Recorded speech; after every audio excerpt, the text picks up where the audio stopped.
The oil giant Royal Dutch Shell has agreed to pay a $15.5 million settlement to avoid a trial over its alleged involvement in human rights violations in the Niger Delta.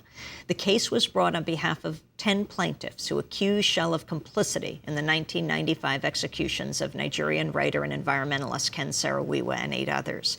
Ken Saro-Wiwa was the founding member and president of MOSAP, the Movement for the Survival of the Ogoni People, a group committed to use nonviolence to stop the repression and exploitation of the Ogoni and their land by Shell and the Nigerian government.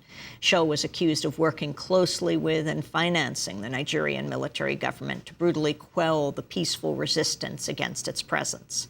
The plaintiffs had promised to unveil extensive evidence of Shell's complicity in the killings during the trial. The case was brought under the U.S. Alien Torts Claim Act and the Torture Victim Protection Act, which allows foreigners to file cases against Americans for crimes committed abroad.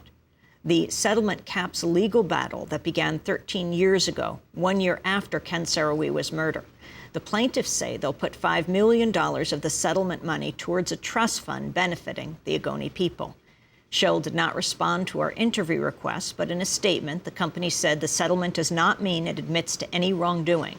Malcolm Brinded, head of the Shell's Exploration and Production Unit, said, quote, "Shell has always maintained the allegations were false. While we were prepared to go to court to clear our name, we believe the right way forward is to focus on the future for Ogoni people, which is important for peace and stability in the region."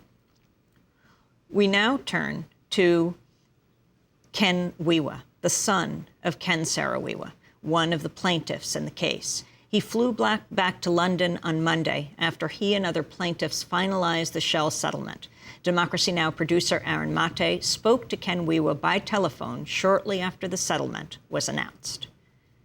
Well, obviously I'm relieved because we now have an opportunity to draw a line on the sad past and actually face the future with some hope that what we've done here would have changed the way, helped to change the way in which businesses regard their operations in abroad, and hopefully, what the trust that we've set up again will give an indication that we need to focus on the development needs of the people. Can you talk more about this trust that you've established? Well, it's just we felt that any settlement. My father always emphasized to me that there was no such thing as individual success and collective failure.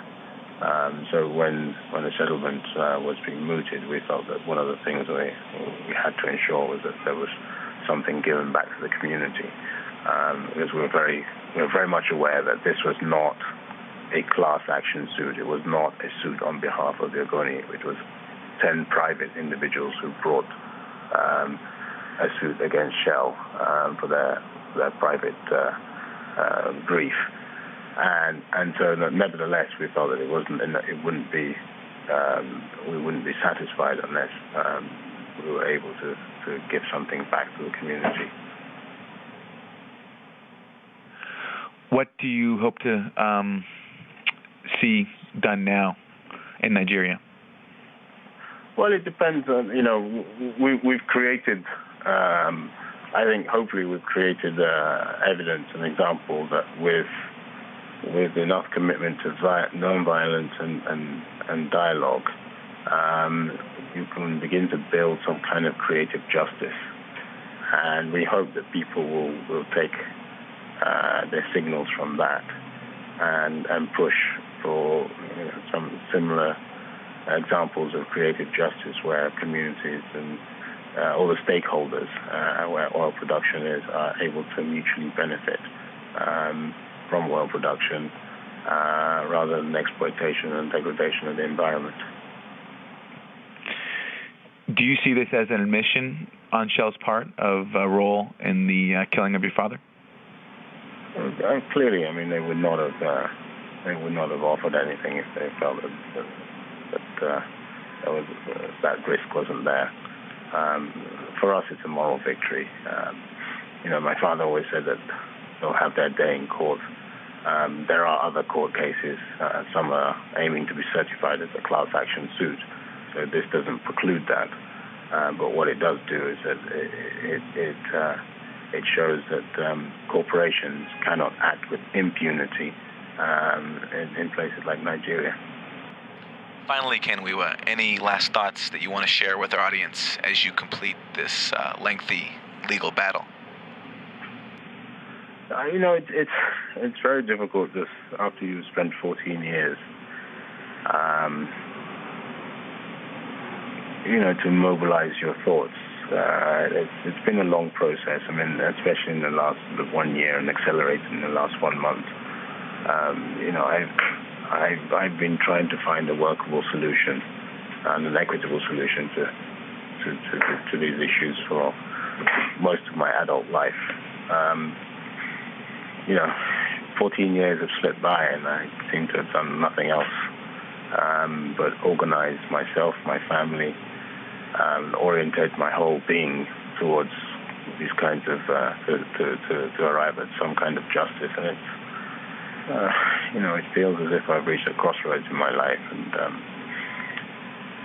one wants to move on with the lessons we've learned from the past, hopefully to face the future with more confidence and more hope. And I hope I wake up tomorrow I hope I wake up tomorrow in the next few days with a renewed sense of purpose and to move on to the next stage. But, I think that there's a bigger picture here. Clearly, there are issues in the Niger Delta. There's challenges in the Niger Delta, and we need people with solutions. We all know what the problems are. The oil companies know what the problems are. The government knows what the problems are. The community knows what the problems are. But what we need now are the real solutions, and we need them now. Ken-Wiwa is the son of Ken Saro-Wiwa, who was executed along with 8 other Ogoni activists on November 10th, 1995. Now, more than 14 years later, there has been a settlement in the case of Wiwa versus Shell. For more on the Shell settlement, I'm joined by Judith Brown-Chomsky, one of the lead attorneys in the suit against Shell. She joins me here in the Firehouse studio. Explain what these 3 suits were. Ken-Wiwa, Ken Saro-Wiwa's son, was one of the 10 plaintiffs. That's right, in each of the suits. One was his suit against the parent companies. One, at that time, there were 2 separate companies. Shell was made up of 2 separate companies, one in The Hague and one in London. So that's one suit. The second suit was against Shell Petroleum Development Company, which is the Shell entity that operates in Nigeria. And the third was against Brian Anderson, who was the head of the Nigerian Shell company. And where is he today? I believe he's either in China or in France, but he's definitely not in the United States. And your reaction to this settlement? You were prepared to go to trial right here in New York. That's right.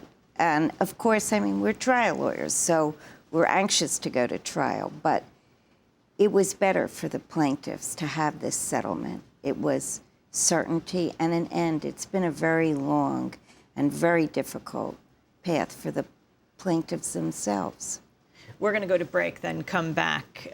What the trial was you were going to have, what were the charges against the Shell Corporation? Judith Brown-Chomsky is a cooperating attorney with the Center for Constitutional Rights, lead attorney in the case against Shell, which it was just announced today in a landmark case has settled for $15.5 million. Back in a minute. Nigeria, at the end of a rope they took his life. SNCC Freedom Singers and Magpie singing Songs of Dissent live. This is Democracy Now!, democracynow.org, the War and Peace Report. I'm Amy Goodman as we report on this landmark settlement between plaintiffs and the Shell Corporation. Our guest today in Firehouse Studio is Judith Brown-Chomsky. She is the cooperating attorney with the Center for Constitutional Rights, was the lead attorney in the case case against Shell. Before we go back to our conversation, I wanted to go back to a conversation I had with Ken Saro-Wiwa with Pacifica Station WBAI in New York. I was co-hosting the morning show with Bernard White, and a Nigerian activist brought Ken Saro-Wiwa into the studio unannounced. It was Ken's final visit to the United States. It was just before he returned to Nigeria, was arrested, then tried and convicted and executed. Well, Shell does not want to negotiate with the Ogoni people. Each time they've come under pressure from local people, their want has always been to run to the Nigerian government and to say to the Nigerian government, oil is 90% of your foreign exchange earnings.